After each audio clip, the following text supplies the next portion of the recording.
10 नियम जो एक फुलफिलिंग लाइफ जीने में, एक पावरफुल मैन बनने में और इस दुनिया पर राज करने में आपकी मदद करेंगे। इन रूल्स को फॉलो करके आपको लॉन्ग टर्म में भयंकर बदलाव देखने को मिलेंगे। तो आ जाओ रूल नंबर 1, वर्तमान में जीना सीखो। लेकिन ये ह्यूमन नेचर है, हमें फ्यूचर की चिंता सताती है और अतीत हमें जीने नहीं देता। और ये फैक्ट है, जब भी हम अपने पास्ट को याद करते हैं तो 90% केसेस में हमें वो बुरे मोमेंट्स याद आते हैं जो आपका वक्त खाते हैं, आपके फोकस की वाट लगाते हैं। Live in the present moment. Eckhart टोले कहते हैं वक्त कीमती नहीं है, ये सिर्फ एक इल्यूजन है। कीमती है नाउ। ये जो वर्ड नाउ है, अभी जिस मोमेंट में आप जी रहे हो, ये कीमती है। नियम number 2, the gym is preparation. मैं अपने आई थिंक पिछले 2 वीडियो में बात कर चुका हूँ एक्सरसाइज या फिजिकल एक्टिविटी के बारे में। क्यों वजन उठाना जरूरी है? ताकि बाइसेप्स निकल आए, ट्राइसेप्स निकल आए। बहुत से लोगों को ये रहता है कि भाई जिम क्यों जाना है, बॉडी बिल्डर थोड़ी ना बनना है। तो उनके लिए मैं एक लाइन बोलना चाहूँगा, जिम का मतलब शरीर को हाथी बनाना नहीं, बल्कि दिमाग को शेरलॉक बनाना होता है। टेस्टोस्टेरोन इंक्रीज करना होता है। ये जो कुदरत की तरफ से गिफ्ट मिला है, एक काम आप लो एनर्जी के साथ दिल लग जाएंगे उसमें और उस लेवल की क्रिएटिविटी भी नहीं आएगी। बट उसी काम को आप फुल ऑफ एनर्जी के साथ कुछ ही घंटों में खत्म कर दोगे। लो फोकस, कंसंट्रेट नहीं कर पाना, इसकी बहुत बड़ी वजह होती है आपका शरीर, क्योंकि आपका शरीर आपके ब्रेन से डायरेक्टली कनेक्टेड है। तीसरा नियम, मुंह मत खोलो जब तक जरूरत ना हो, लेकिन जब बोलो तो ऐसा बोलो कि दोबारा एक्सप्लेन करने की जरूरत ना पड़े। ज्यादा बोलकर आप ना सिर्फ अपने शब्दों की वैल्यू कम करते हो, बल्कि ज्यादा बोलने वाला इंसान अपनी प्राइवेसी, अपने सीक्रेट्स, अपने गोल्स और प्लान्स सब रिवील कर देता है, उसे अंदाजा भी नहीं होता। कम बोलने के फायदे। पहला, लोग आप में इंटरेस्ट लेते हैं, आपके अंदर एक लीडरशिप नजर आती है। किसी भी मूवी के मेन कैरेक्टर को देखा होगा, वो लिमिटेड और एक परफेक्ट पोज के साथ में बात को रखता है और इसी वजह से वो सबका दिल जीतता है। दूसरा फायदा कम बोलने का, जितना ज्यादा आप लोगों को सुनते हो, ऑब्जर्व करते हो, आप डेटा कलेक्ट करते हो, ह्यूमन बिहेवियर डेटा, जिसकी वजह से आज $1 बिलियन कंपनीज खड़ी हो पा रही हैं। इंस्टाग्राम देख लो 2010 का वर्जन, यूट्यूब 2005 का वर्जन, और अब 2023 में देख लो कैसे अपडेट कर पाई एप्लीकेशंस खुद को।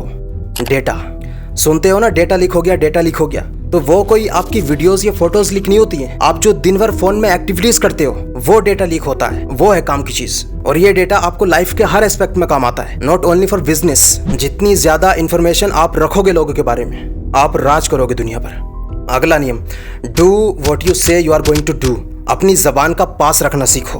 अगर आपको लगता है कि मैं ये वादा पूरा नहीं कर सकता, तो बेवजह हाँ मत बोल कर आओ। इसका पहला नुकसान, लोग आपका सर खाएंगे।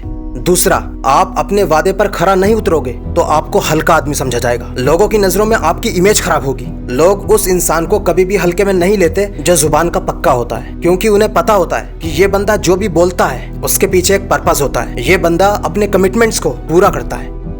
अगला नियम नंबर 5, लोगों के लिए मुश्किल कर दो ये समझ पाना कि आपके दिमाग में चल क्या रहा है, आपका नेक्स्ट मूव क्या है। Stay mysterious. जितना जरूरी है उतनी ही बातें शेयर करो सामने वाले के साथ। और मैं तो कहता हूँ रिवील करना ही क्यों है। जैसा ताश में होता है, जब आप चाल चलते हो तब आपका पत्ता रिवील होता है और तभी एक प्रोबेबिलिटी बनती है आपके जीतने की। लोगों को चीजें बताओ, लेकिन उससे पहले ये सोच लो कि क्या ये चीज मेरे साथ वैल्यू ऐड करेगी या ऐसे ही मैं अपने पत्ते खोले जा रहा हूँ। मैंने पहले भी बोला कि ज्यादा बोलने वाला इंसान अपनी प्राइवेसी, अपने गोल्स और प्लान्स रिवील कर देता है, उसे अंदाजा भी नहीं होता। रहस्य में रहने का सबसे बेहतर तरीका यही है कि चुप रहो, लोगों को सुनो, ऑब्जर्व करो, लेकिन खुद मुंह बंद रखो। इतिहास में जंग हारने का मुख्य कारण यही होता था कि सामने वाले को आपकी कमजोरियों और आपकी शक्तियों का अंदाजा हो चुका है। अगर आपको तैरना नहीं भी आता है, ध्यान से सुनना ये बात, अगर आपको तैरना नहीं भी आता है, तब भी सामने वाले को मत बोलो कि मुझे तैरना नहीं आता, क्योंकि हर कोई आपको डूबते हुए देखना चाहता है। नेक्स्ट, लाइफ में कई सारे मौके ऐसे आते हैं जहां पर आपकी ईगो हर्ट होती है। उस बहस में आप खुद को कंट्रोल नहीं कर पाते। Pick your battle wisely. कहां आपको अपने इमोशंस यूज करने हैं, कहां अपनी एनर्जी खर्च करनी है, इसका हिसाब आपके हाथ में होना चाहिए। विनिंग इज नॉट अबाउट कि आप कितनी आर्ग्यूमेंट जीतते हो। कई बार आप उस आर्ग्यूमेंट से मूव ऑन करके भी जीत सकते हो। कई बार उस आर्ग्यूमेंट को न्यूट्रल मोड देना पड़ता है। कोई भी कदम उठाने से पहले ये ध्यान रखो कि आप क्यों और किससे सामना करने जा रहे हो। अगला नियम, काम जितना छोटा होता है उतना ज्यादा फैलता है। जिन लोगों के पास करने को बहुत कुछ होता है वो अपने सारे काम फटाफट निपटाते हुए चलते हैं। आपकी प्रोडक्टिविटी बहुत कम हो जाती है जब आप छोटे छोटे कामों में उलझे रहते हो। जितना ऊंचा आप काम उठाओगे प्रोडक्टिविटी उतनी हाई होगी, क्योंकि आपको उस काम को हल्के में लेने का कोई ऑप्शन नहीं होता। इसलिए आप देखोगे जो लोग बड़े काम करते हैं वो बहुत सारे काम कर लेते हैं और उनको ऑलमोस्ट सब में सक्सेस मिलता है। और जो लोग छोटी जिंदगी जीते हैं, पहली बात तो उनके गोल्स बहुत छोटे होते हैं, ऊपर से वो उन गोल्स को भी सही से अचीव नहीं कर पाते।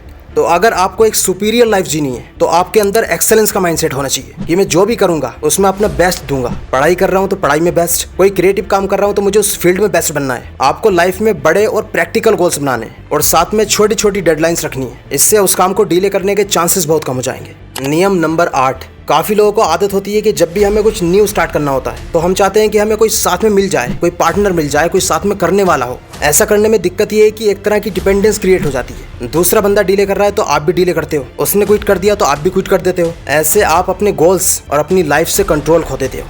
इसलिए इंसान को जितना हो सके इंडिपेंडेंट बनना चाहिए। अगर कोई गोल बना लिया तो उस पर काम करना ही करना है, चाहे कोई मेरा साथ दे या ना दे। अगला नियम, सक्सेसफुल लोग अपने परफेक्ट होने की इच्छा को इग्नोर करते हैं, यानी वो परफेक्शनिज्म के जाल में नहीं फंसते। एक ऐसा इंसान जिसकी स्किल इतनी अच्छी नहीं है पर रोजाना एफर्ट डाल रहा है अपने आप को इम्प्रूव करने में, बहुत ज्यादा बेटर है एक ऐसे इंसान से जिसकी स्किल अच्छी है पर चीजों को परफेक्ट ना कर पाने के डर से वो कुछ करता ही नहीं है। And the fact is, initially किसी भी काम में इंसान परफेक्ट हो ही नहीं सकता। सो द पॉइंट इज, काम शुरू करो, बाद में इंप्रूवमेंट करते जाओ। 10वां और आखिरी नियम, हर जीव का नेचर होता है कि उसे बदलाव पसंद नहीं है। वो अपने कंफर्ट जोन में चिपका रहता है, चाहे वो कितना भी खतरनाक क्यों ना हो। लेकिन सक्सेसफुल इंसान इस बात को अच्छे से जानता है कि जब तक वो इस कंफर्ट जोन से बाहर निकलने के फियर को इग्नोर करके कुछ नया ट्राई नहीं करता, तब तक लाइफ में किसी भी तरह की ग्रोथ और इम्प्रूवमेंट इम्पॉसिबल है। कंफर्ट जोन ये नहीं कि आप कुछ कर नहीं रहे हो, हमें सामने से दिख रहा होता है कि यहाँ पर किसी भी तरह की ग्रोथ या इम्प्रूवमेंट नहीं हो पा रही है, लेकिन हम उस चीज़ के इतने आदी हो जाते हैं कि हम सब कुछ जानते हुए भी वहाँ से निकलना नहीं चाहते। इसलिए किसी भी काम में सक्सेस होने के लिए सबसे पहला स्टेप होता है उस काम को शुरू करना, और उस काम को शुरू करने के लिए आपको उस कंफर्ट जोन से निकलना पड़ेगा जिसमें आप अभी हो। उस काम को शुरू करो, धीरे धीरे इम्प्रूवमेंट लाओ, उसमें मास्टर बनो, एंड देन आप जो भी चाहते हो ना लाइफ से, सब कुछ आपके कदमों में होगा। बिलीव मी, सब कुछ।